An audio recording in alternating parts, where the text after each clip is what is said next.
الحمدللہ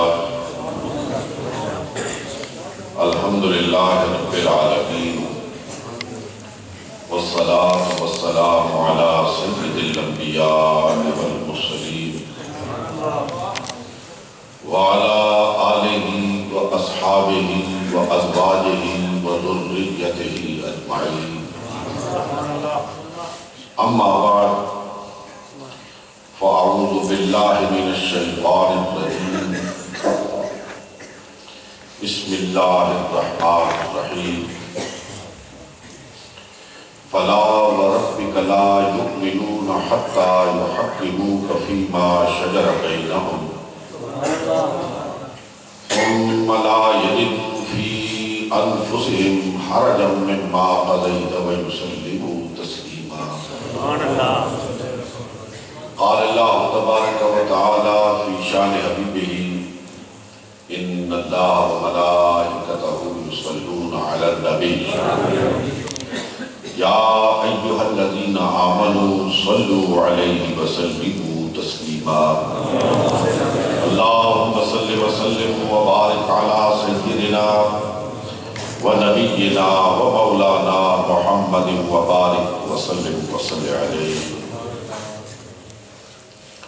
الصلاة والسلام علیک یا رسول اللہ الصلاة والسلام علیک یا حبیب اللہ الصلاة والسلام علیک یا شفیع المذنبین الصلاة والسلام علیک یا رحمة للعالمین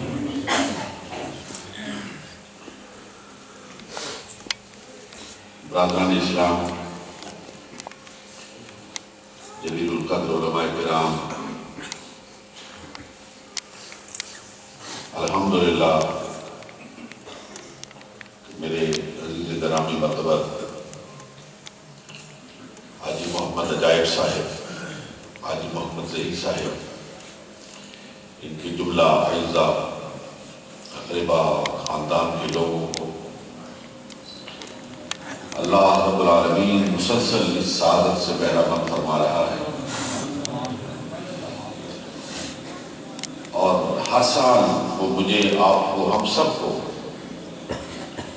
یہاں جمع ہو کر اپنے آقا و مولا علیہ السلام کی بارگاہ اقدس میں سوغات محبت پیش کرنے کا موقع فراہم کرتے ہیں۔ اللہ اس عمل کو قبولیت کی خلت سے سرفراز فرمائے، گوشہ آخرت بنائے، اور آپ تمام حضرات جو حسب سابق، حسب معمول آج پھر یہاں پہ جمع ہے، اللہ آپ کی حاضری کو بھی قبول فرمائے۔ یہ سعادت بصور بازو نیست تان بخشت خدائے بخشندہ۔ ان محافل میں وہی آتا ہے جسے اللہ رب العالمین نوازنا چاہتا ہے۔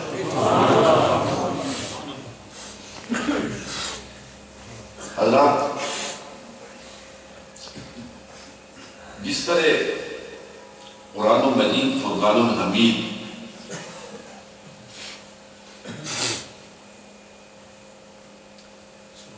روز محشر تک کے لیے، قیامت تک کے لیے مسلمانوں کے لیے ہدایت کا سامان ہے، اور ہر آنے والے دور میں مفسرین، متکلمین، علماء نقطہ سنج اس علم کے سمندر میں غوطہ دن ہو کر موتی نکالتے، اور ہر زمانے میں یوں محسوس ہوتا ہے کہ یہ آیت آج نازل ہو رہی ہے۔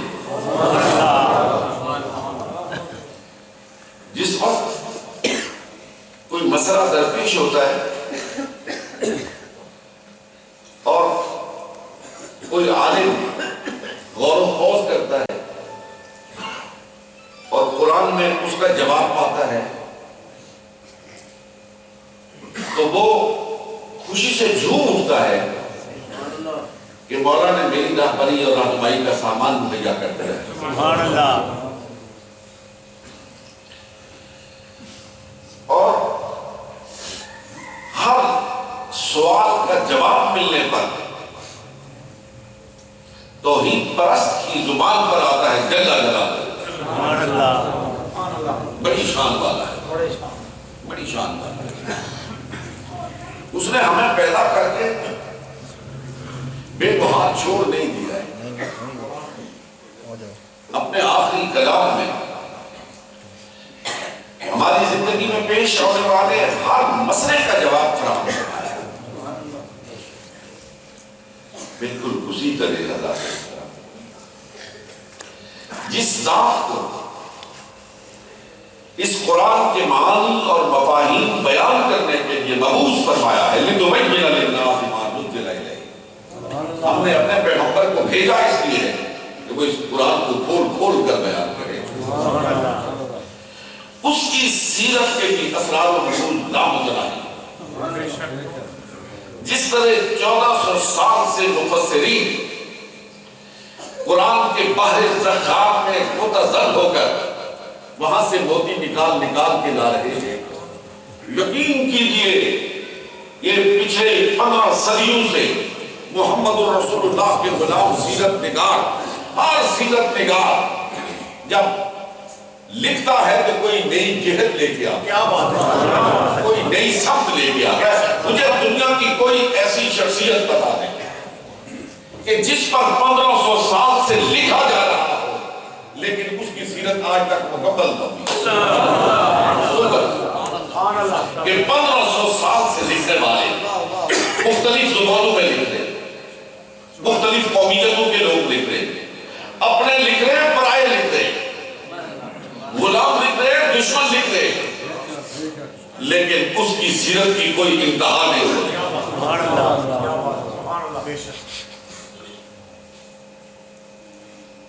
اور نعت کی بات ہو رہی تھی.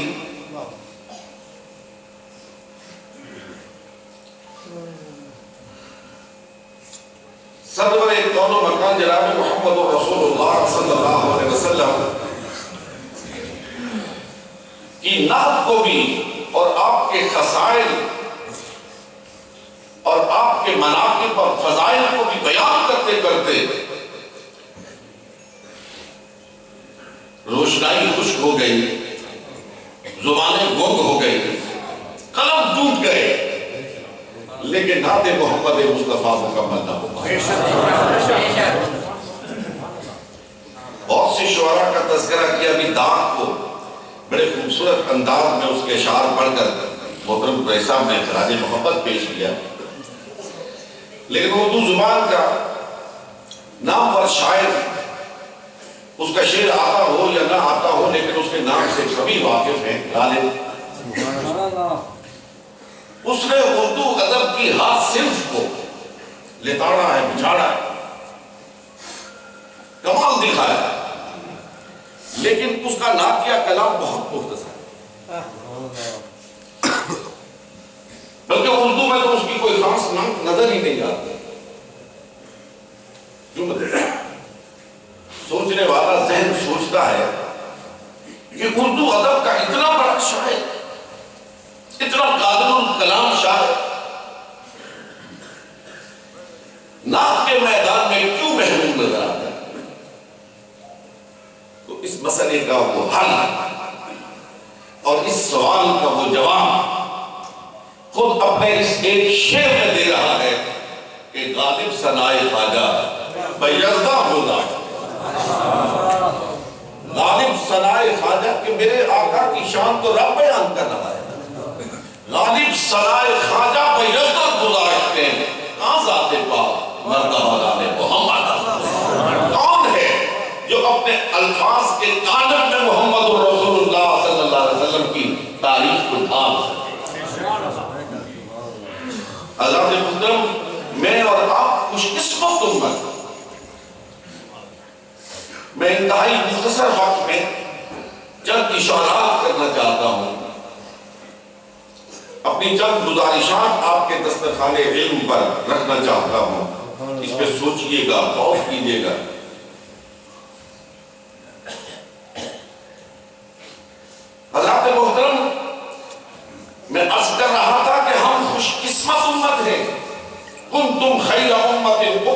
الناس. سبحان اللہ. یہ خیر امت کا لقب کسی مفتی صاحب نے نہیں دیا ہے. 100 200 2 لاکھ 20 لاکھ 50 لاکھ 2 کروڑ 3 کروڑ ووٹرز نے یہ خیر امت کا لقب اس امت کے سر پہ نہیں سجایا ہے. وہ خالق جس نے یہود کو پیدا کیا, جس نے نصارہ کو پیدا کیا, جس نے 1,24,000 پیغمبروں کو پیدا کیا, جس نے ان کی اقوام اور ملت کو پیدا کیا, ان سب کو سامنے رکھ کے کہا کنتم خیر امت. سبحان اللہ. محمد رسول اللہ کی امت کو ہم بہترین امت کراتے ہیں. سبحان اللہ. لیکن اگر آج کا مسلمان, آج کا محمد رسول اللہ کا غلام اس قدر حقیقت ایمان سے محروم ہو جائے کہ وہ کسی قوم کی چکا چوند کو دیکھ کر, کسی قوم کے وقتی فلسفے کو دیکھ کر, اس کی وقتی فتح کو دیکھ کر, اس کے ساز و سامان کو دیکھ کر اپنے خیر امت کے لقب کو بھول جائے, تو اس سے بڑی بدبختی کیا ہو سکتی ہے؟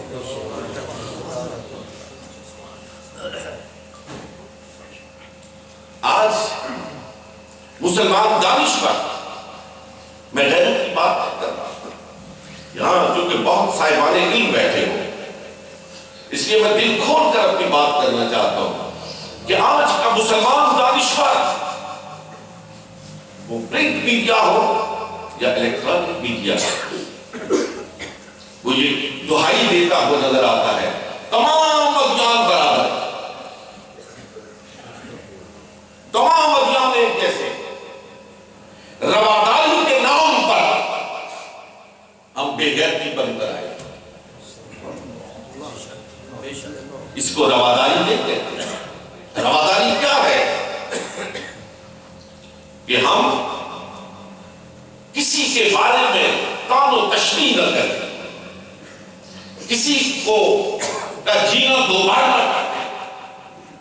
جہاں آپ کی اقلیتیں بستی ہیں ان اقلیتوں کی حفاظت کو اپنی ذمہ داری سمجھیں, ان کی عزت, ان کی حرمت, ان کا مال, ان کا منال, ان کی جائیداد, ان سب کی حفاظت کرنا یہ مسلمان کی ذمہ داری ہے. لیکن اس شان کے ساتھ کہ میں خیر امت ہوں, میں محمد رسول اللہ کا غلام ہوں, تم خیر امت اخرجت للناس. اللہ کے محترم, میں نے بغداد شریف میں بھی ایک بات کہی تھی, اس شریف کے موقع پر آج اس کو دہرانا چاہتا ہوں کہ اس پہ کسی کا نوٹس لینا چاہیے, اس بے غیرتی کا ماتم کرنا چاہیے کہ اگر گرجے میں جاؤ تو وہاں گھنٹیاں بجانا شروع کر دو, اور ہندوؤں کے ہاں جاؤ تو وہاں آگ کے پھیرے لگانا شروع کر دو. کدھر گئی تمہاری خیر امت ہونے کی وہ مقام اور مرتبہ اور عزت اور عظمت اور حرمت؟ میرے آقا میرے مولا جناب محمد رسول اللہ صلی اللہ علیہ وسلم کے آنے کے بعد گھنٹیاں بند ہو گئی, پھیرے بند ہو گئے, بتوں کے سامنے جھکنا بند ہو گیا. میرے آقا و مولا علیہ السلام نے ساری مخلوق کو ایک خدا کے سامنے جھکا دیا. اب پھر 1500 سال کے بعد مسلمانوں, دربار عالیہ بغار شریف, مسلمانوں 1500 سال کے بعد پھر اگر مسلمان گھنٹیاں بجانا شروع کر دیں اور پھر آگ کے پھیرے لگانا شروع کر دیں اور پھر پاکستان کے رہنے والے بسنت منانے کے لیے واویلا کرنا شروع کر دیں, اپنی اقدار کو بھول کر دوسروں کی اقدار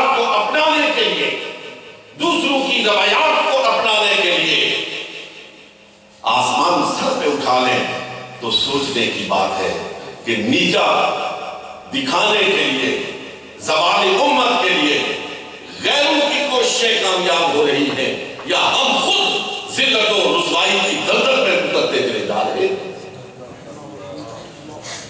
آپ کا دین پکار پکار کے کہتا ہے مسلمان،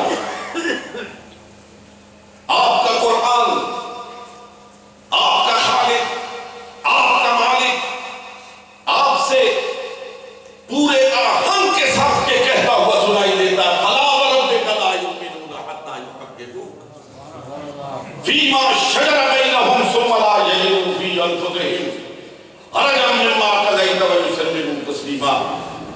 کیا محبت کی بات ہے، کیا محبت کا انداز ہے، کیا اسلوب مودت ہے، کیا آپ کے محمد کریم صلی اللہ علیہ وسلم کی شان ہے کہ میں اور آپ اور پوری کائنات خدا کی قسمیں اٹھاتی ہے اور خدا اپنے محبوب کے خدا کی قسم یہ نہیں کہا کہ مجھے اپنی خدائی کی قسم ہے، یہ نہیں کہا مجھے اپنی یکتائی کی قسم ہے، یہ نہیں کہا مجھے اپنے وحدہ لا شریک ہونے کی قسم ہے، کہا محبوبہ مجھے تیرے خدا کی اب اس کو اہل محبت سمجھ سکتے ہیں، اہل دل جان سکتے ہیں کہ اس میں محبت اور سرکار کے ساتھ جو اللہ رب العالمین کا عشق ہے اس کو کس انداز میں پنہاں کر دیا گیا۔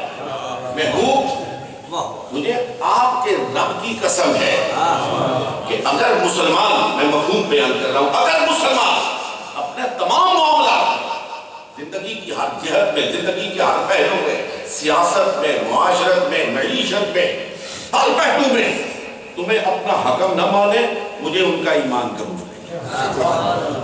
لا یؤمن، وہ ایماندار نہیں۔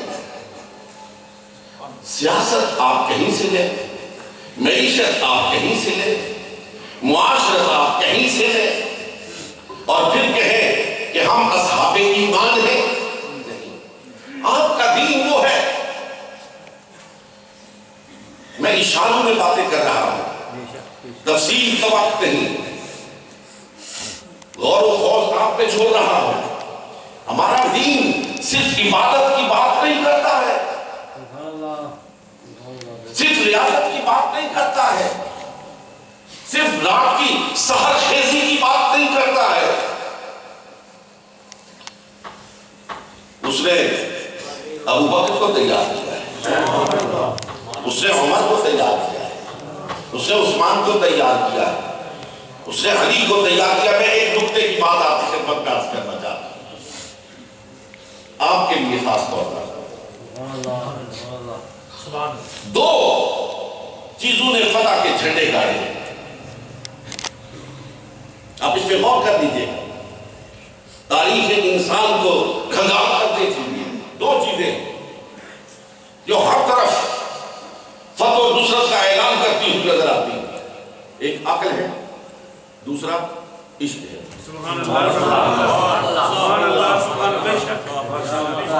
یا عقل نے لوگوں کو فتح کیا یا عشق نے فتح کیا، ایسا ہی ہے۔ اور بارگاہ مصطفیٰ وہ ہے جس میں عقل بھی خراج مانگتا ہوا نظر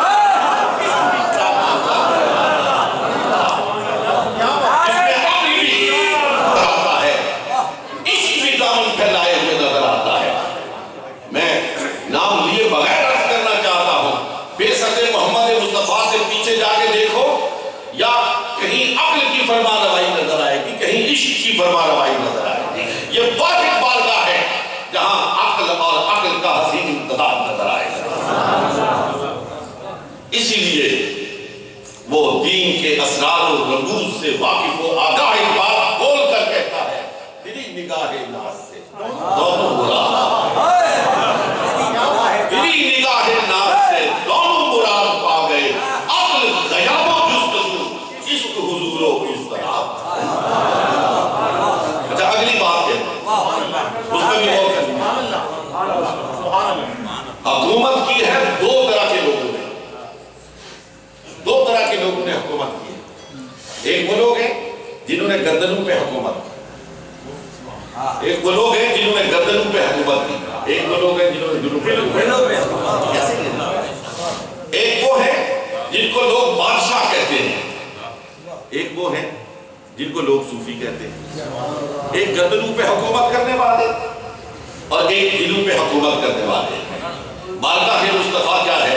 اقبال کہتا ہے تیری نگاہ ناز سے دونوں مراد پا گئے، عقل غیاب و جستجو، عشق حضور و اضطراب، شوکت سنجر و سلیم تیرے جلال کی نمود، شوکت سنجر و سلیم تیرے جلال کی نمود، اور فقر جنید و بایزید تیرا جمال بے مثال۔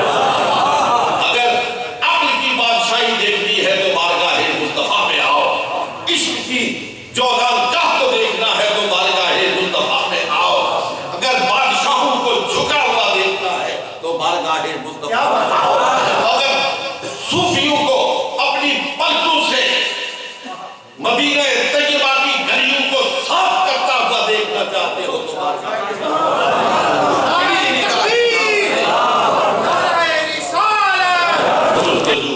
عشق حضور و اضطراب، شوکت سنجر و سلیم تیرے جلال کی نمود، فقر جنید و بایزید تیرا جمال بے نقاب۔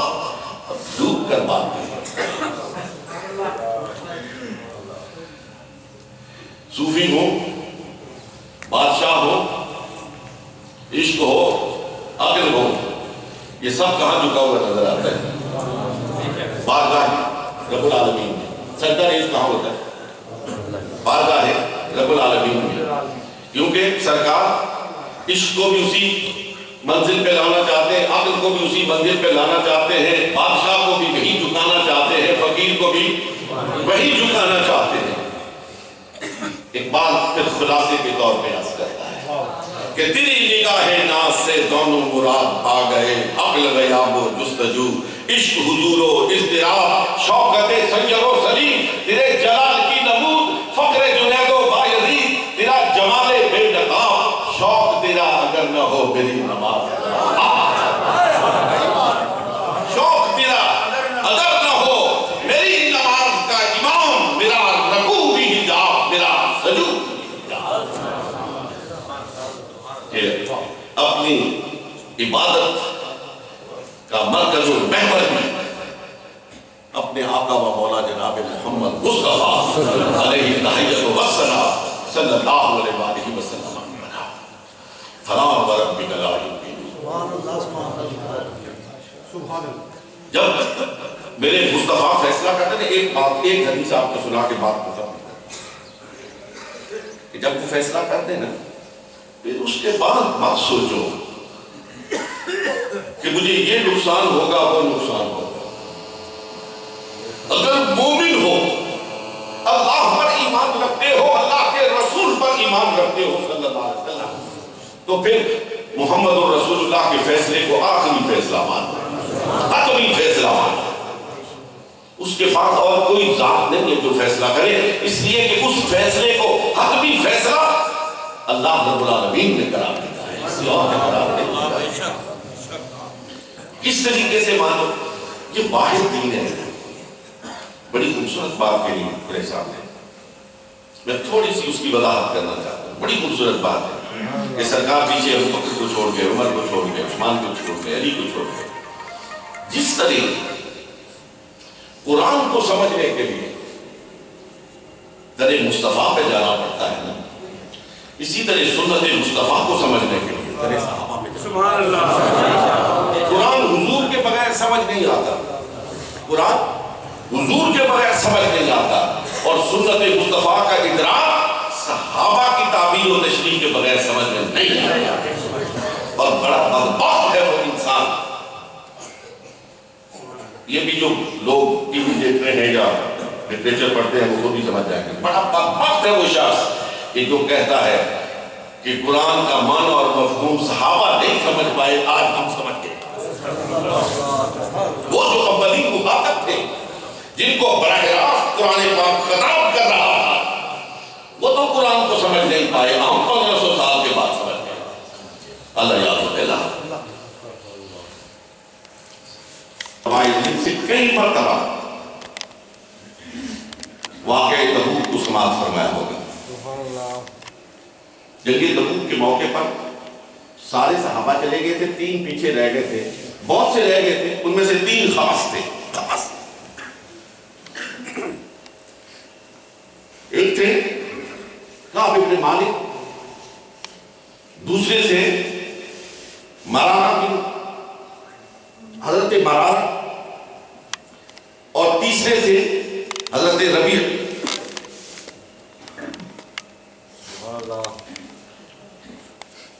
جب رسول اکرم صلی اللہ علیہ وسلم یہ خاص سننے کے لائے, جب تبوک سے واپس آئے تو جو مسئلہ ہوتے ہیں ایسے کہ بھئی عرض کریں کہ جی یہ مسئلہ ہو گیا, وہ مسئلہ ہو گیا, جناب بارش سی لگا بسا اس واسطے نہ سے آئے.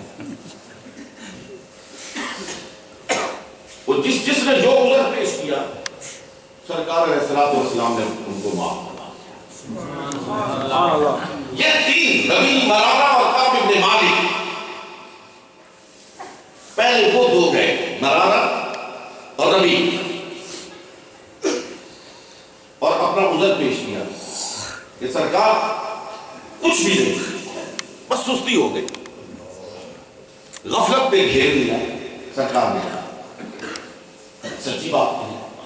سرکار نے فرمایا مسلمانوں ان کے ساتھ مفادہ کرو, ان کے ساتھ بول جاتا کرو. اب وہ جو کل دوست تھے, جو لمحہ پہلے دوست تھے, انہوں نے منہ پھیر دیا, سب نے بولنا بند کر دیا. مرارہ بن ربیع نے, مرارہ نے کہا یا رسول اللہ صلی اللہ علیہ وسلم, میں بہت برا ہوں, میرا اور کوئی خدمت دار نہیں ہے, کیا میری بیوی میری خدمت کر سکتی ہے؟ کہا اور کوئی تعلق نہیں, لیکن صرف تیری خدمت کر سکتی ہے. کہتے وہ بوڑھے تھے, وہ گھر سے نہیں نکلتے تھے, لیکن میں تو صحت مند تھا, تنوع تھا. میں مدینے کے بازار میں آیا کرتا تھا, ذرا اس منظر کو میرے نوجوان بیٹوں تصور میں لاؤ.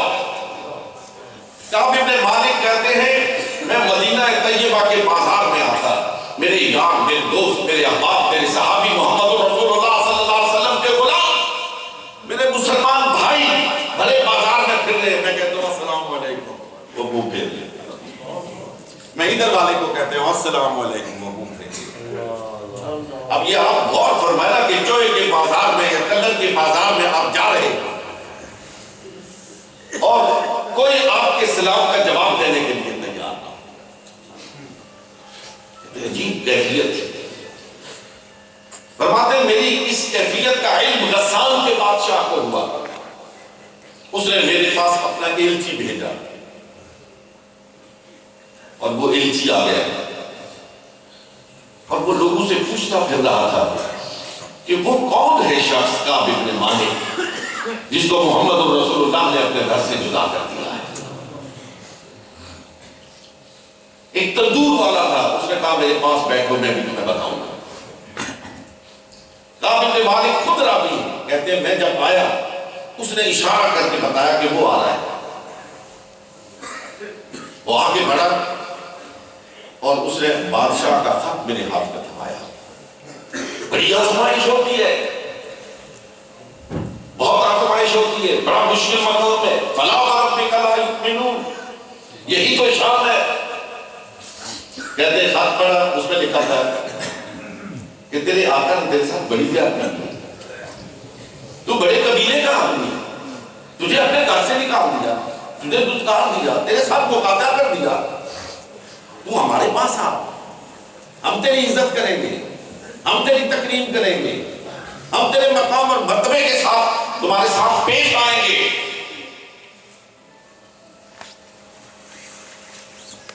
فرماتے میں نے پڑھا, میں نے کہا لو یہ ایک اور آزمائش آ گئی. کہتے میں نے وہیں کھڑے کھڑے اس خط کو پھاڑا.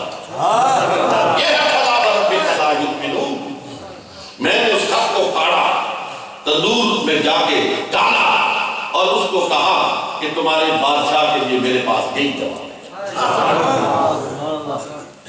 نے کہا تمہاری عزت اور شان پر میں اپنے آقا کی ناراضگی قربان نہیں کر سکتا ہوں.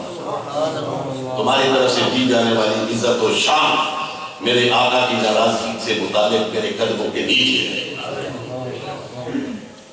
کہتے ہیں اس کے بعد مجھ سے کہا گیا کہ اپنی بیوی کو اپنے گھر سے الگ کر دو. بیوی الگ ہو گئی. عجیب کیفیت بیان کرتے ہیں خود. فرماتے ہیں ایک دن میرے اور میرے سسرال کے گھر میں ایک دیوار تھی. ایک دن ادھر سے باتیں کرنے کی آواز آ رہی تھی. میں نے سیڑھی لگائی اور اوپر سے ہو کے کہا السلام علیکم. تو آگے سے کوئی جواب ہی نہ دے. میری بیوی سمیت کوئی اوپر دیکھے ہی نہیں. مجھے رونا آ گیا. کہتے مجھے رونا آ گیا. اور میں نے کہا تم جانتے نہیں ہو کہ میں اللہ اور اللہ کے رسول کے ساتھ ٹوٹ کے محبت کرتا ہوں. اس کے بعد میرے سسر نے صرف ایک جملہ کہا کہ یہ اللہ اور اللہ کا رسول بہتر جانتا ہے. یہ اللہ اور اللہ کا رسول بہتر جانتا ہے کہ تم محبت کرتے ہو یا نہیں. ہمیں تو یہی حکم ہے. بالکل دل ٹوٹ گیا. دل کے ٹکڑے ٹکڑے ہو گئے. گنجا اور زاری داری تھی. ایک شام تھی. میں اپنے گھر کی چھت پہ بیٹھا ہوا آسمان کی طرف دیکھ رہا تھا. سبحان اللہ. اللہ اکبر اللہ اکبر. فرماتے ہیں کہ میرے گھر کے قریب ایک پہاڑی تھی. سلا نام.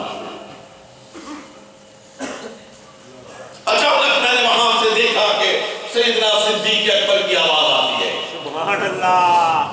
اور پورے آہنگ کے ساتھ حضرت سیدنا صدیق اکبر مجھے آواز دے رہے ہیں اور فرما رہے او کعب ابن مالک سبحان اللہ. تیری معافی کا پیغام لے کے جبریل امین آسمان سے نازل ہو گیا. سبحان اللہ. تیری برات کا اعلان کرنے کے لیے بارگاہ مصطفیٰ میں جبریل امین آ گیا. ایک روایت میں آتا ہے کہ جس وقت محمد رسول اللہ صلی اللہ علیہ وسلم فدا روحی ابی و امی نے مسجد نبوی میں کھڑے ہو کر ان تینوں صحابہ کی برات کا اعلان کیا. سرکار کا چہرہ تمتما تھا. سبحان اللہ. خوشی سے چمک رہا تھا. یہ سنتے ہی ابو بکر دوڑے اور صحابہ بھی دوڑے. لیکن ابو بکر دوڑے. میں نے روایت میں دیکھا کہ حضرت ابو بکر کا تیمم ذرا لمبا ہوتا تھا. وہ دوڑنے میں حائل ہو رہا تھا اور حضرت ابو بکر ایک ہاتھ سے اپنے تہمت کو اوپر اٹھائے ہوئے سلا پہاڑی کی طرف بھاگے ہوئے جا رہے تھے کہ سب سے پہلے کعب ابن مالک کو جا کے یہ میں پیغام. سبحان اللہ. اور کعب ابن مالک فرماتے ہیں کہ جب میرے کان میں یہ آواز پڑی تو میں نے سیڑھی کا سہارا نہیں لیا. میں نے اپنے مکان کی چھت سے چھلانگ لگا سبحان اللہ. اور مدینہ طیبہ کی طرف بھاگنا شروع کر دیا. میں بھاگتا ہوا جا رہا تھا اور ادھر سے سیدنا صدیق اکبر بھاگتے ہوئے میری طرف آ رہے. سبحان اللہ. راستے میں ملاب ہوتا ہے. ہم بغل گیر ہوتے ہیں. کہتے ہیں میرے پاس دینے کے لیے کچھ بھی نہیں تھا. صرف میرے گلے میں ایک کرتا پڑا ہوا تھا. نیچے تہمت باندھی تھی. میں نے وہ کرتا اتارا اور صدیق اکبر کے اوپر ڈال دیا. سبحان اللہ. فلا وربك لا يؤمنون حتى يحكموك فيما شجر بينهم ثم لا يجدوا في انفسهم حرجا مما قضيت ويسلموا تسليما. مسلمانوں بالکل اسی جذبے کے تھے اور انہی احساسات کے ساتھ سید الرسل خاتم الانبیاء جناب محمد مصطفیٰ علیہ الصلوۃ والسلام صلی اللہ علیہ وسلم کے احکام کو قبول کرنے کی